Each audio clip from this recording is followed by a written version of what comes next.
Good morning, good evening, good afternoon, good after wherever you are. Welcome to the Angry Onion, AO, where we provide quick stories of news and views that just stink on most occasions. Welcome to week 17, 12, 26, 21, and I hope you've had a Merry Christmas.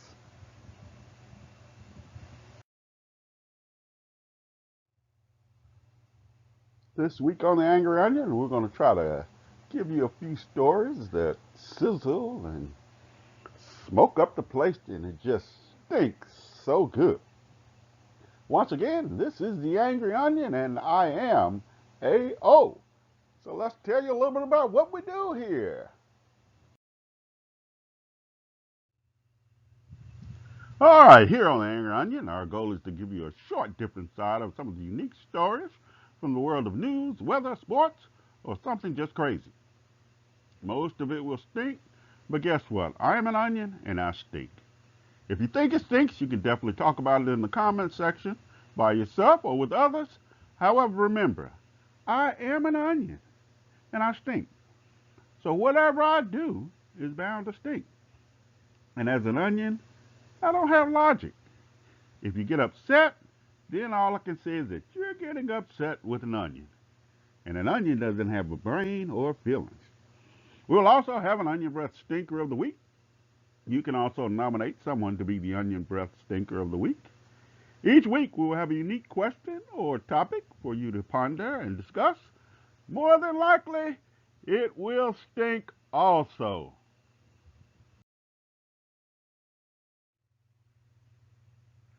Okay, let's kick off with our AO News story of the week. Mom, stepmother of 9-year-old boy charged in his brutal beating death. The mother and stepmother of a 9-year-old Indiana boy were charged in connection with his violent death. Elijah Thomas Ross of Fort Wayne was repeatedly beaten with a wooden paddle by stepmom Alicia Lynn Miller, 30. According to a probable cause affidavit released Wednesday, according to the Wayne. Gina Mae Miller, 36, the victim's mom, and Alicia's spouse told cops that Elijah had screamed, "Please stop," as she continually kept whipping the victim, the report said. The boy's brother told cops his stepmother, who the children called Dad, went hard on Elijah and would often slam him to the ground and whip him with a paddle, causing him to ball up. One boy reportedly told investigators that he was fighting with Elijah on the night of his death and texted his parents that the 9-year-old was pretending to vomit. Alicia instructed the boy to beat him up and make him sit in the corner before she returned and fatally beat him, the affidavit said, according to the station. Alicia was charged with the deadly battery and neglect, and Jenna also faced multiple fatal neglect charges after she allegedly failed to intervene or offer her son medical aid, the station said. This is one of those stories where all you can say is, wow. Wow, wow, wow, wow, wow. And I'm pretty sure as you looked at the story, you said mother and stepmother, not realizing that they were, I take it, legally married. The children are calling one of them Dad. But I go back to the mother. How would any mother could stand to watch her child be beating in a brutal way? Now, I'm not talking about regular discipline. All kids need discipline. I had discipline going up, and I'm pretty sure in today's time, if you look at some of the discipline I got, you'd probably think it was a cruel punishment. But I thank the Lord for allowing my parents, both my parents, to raise me the way they did. But this story just stinks because it's a 9-year-old. If you have anger issues or resentment towards a child, a young child in that manner, you need to seek help or really distance yourself from the child. I mean, we're not talking about teenage parents here. We're talking about 30 and 36. This is just a sad case all around, and I'm pretty sure the authorities and child protection agencies will step in accordingly. But let me know your comments and thoughts on this. Mom, stepmom, mother of 9-year-old boy charged in his brutal beating death.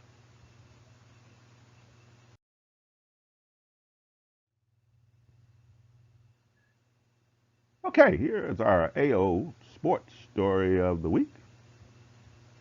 And there was a lot of great sports stories on yesterday, but this one in particular is pretty cool to my liking. LeBron James breaks Kobe Bryant's Christmas Day scoring record, and Lakers lost to the Nets. LeBron James is nicknamed the King, even refers to himself as such. But now, also the King of Christmas, as he suited up for his 16th Christmas Day game, tying all-time leader Kobe Bryant, who played 16 times during his 20-year career. That's not only the Christmas Day record of Bryant's that James chased down when the Los Angeles Lakers hosted the COVID-riddled Brooklyn Nets on Saturday. James entered Saturday's only 13 points from passing Bryant to become the all-time leading scorer on Christmas Day. He overtook Bryant's all-time record of 395 Christmas Day points during the second quarter. James also just needed 2 field goals to pass Bryant's 137 for the most ever on Christmas Day, a feat he also accomplished by halftime thanks to a strong 7 for 11 showing from the field in the first half. James finished with a game-high 39 points, giving him 422 overall on Christmas Day on 14 for 25 shooting. The Lakers, though, lost their 5th straight as the Nets fought off their big fourth quarter comeback to win 122-115. Despite adding more records to his lofty resume, James was mostly focused on the fact the Lakers lost. He quote, "I don't really care about the way I play if it comes in a loss," James said after the game. Like I said, that was a great game. Even though you're missing Anthony Davis for the Lakers and a couple of others and out for COVID, and the Nets missing their 2 big guns of Kevin Durant and Kyrie Irving. But LeBron James and James Harden put on a strong show, as well as did Patty Mills. Both teams just played ridiculously very well. But the reason I picked this story out of James and Kobe Bryant, uh, LeBron looked up to Kobe. Kobe gave the nod to LeBron coming to the Lakers. He endorsed that, talked with him prior to coming.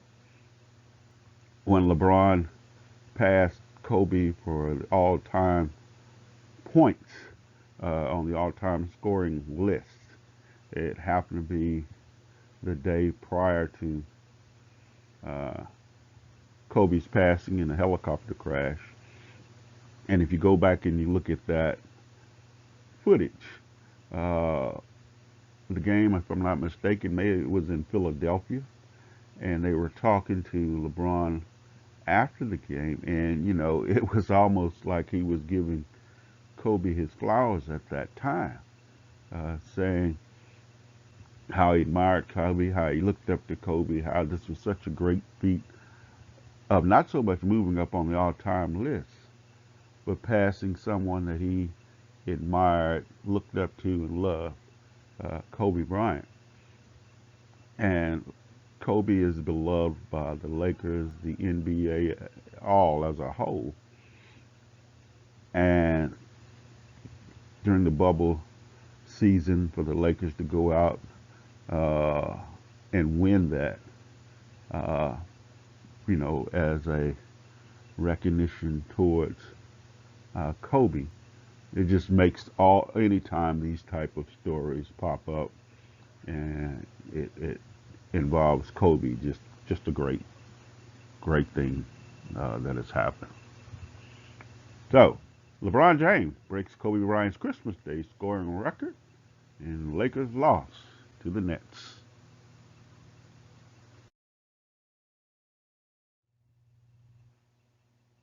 All right, time for our AO weather for the week. Today's weather forecast comes from Collierville, Tennessee. Collierville is a town in Shelby County, Tennessee, in the United States, suburb located in the Memphis metropolitan area, with a population of 43,965 in the 2010 census.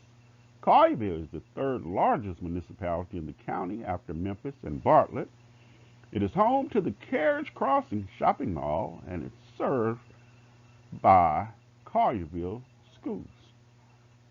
Founded by entrepreneur Jesse R. Collier in 1836, Collierville was the site of the first and second battles of Collierville during the American Civil War, during which the town suffered severe damage.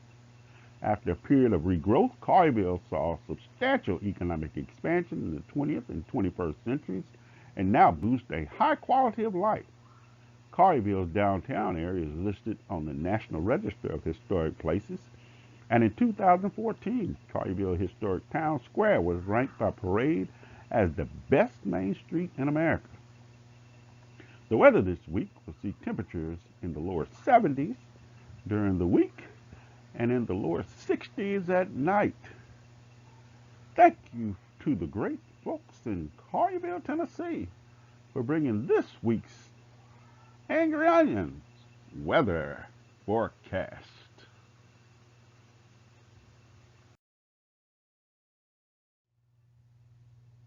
All right, it's time for this week's Onion Breath Stinker, and it goes to Raymond Wesley Reese. The story says there was a disgruntled tenant who was evicted. Donna Smith, who lives in the area, told local news 10 he thought that the realtor who was showing the home was the owner of the house when he ambushed her in the car. Raymond Wesley Reese, 50, was charged with first-degree murder in the shooting death of Sarah Michelle Trost on Thursday in Coral Springs, police said. Trost, 40, was shot multiple times while she sat at the driver's seat of her Jeep outside the home where Reese had previously lived. Paramedics called to the scene were unable to save her. Mr. Raymond Wesley Reese. As the gift says, maybe you should try Plan D for dumbass, because you're this onion breath stinker of the week. You are a dumbass. Have taken someone's life. No mercy on this side for you. Just straight up stinks. And we're going to let the law enforcement and the judicial system deal with you. But you did make it to be our onion breath stinker of the week.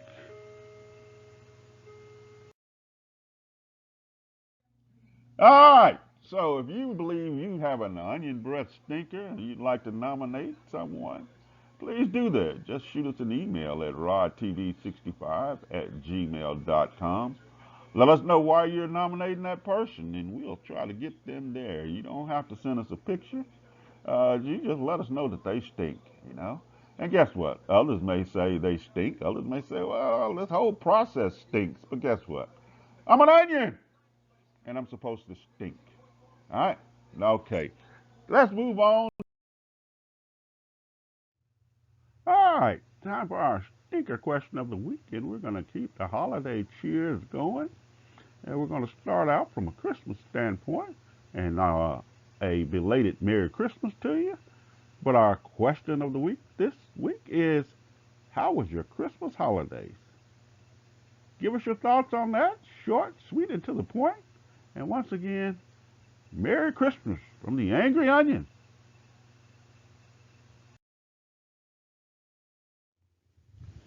Well, once again, thank you for listening to and tuning in to the show, The Angry Onion.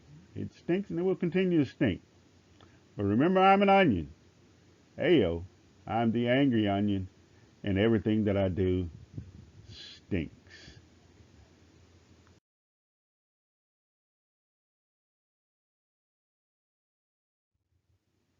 Thank you to The Angry Onion, which is a production of Rod TV 65, where reality meets the public.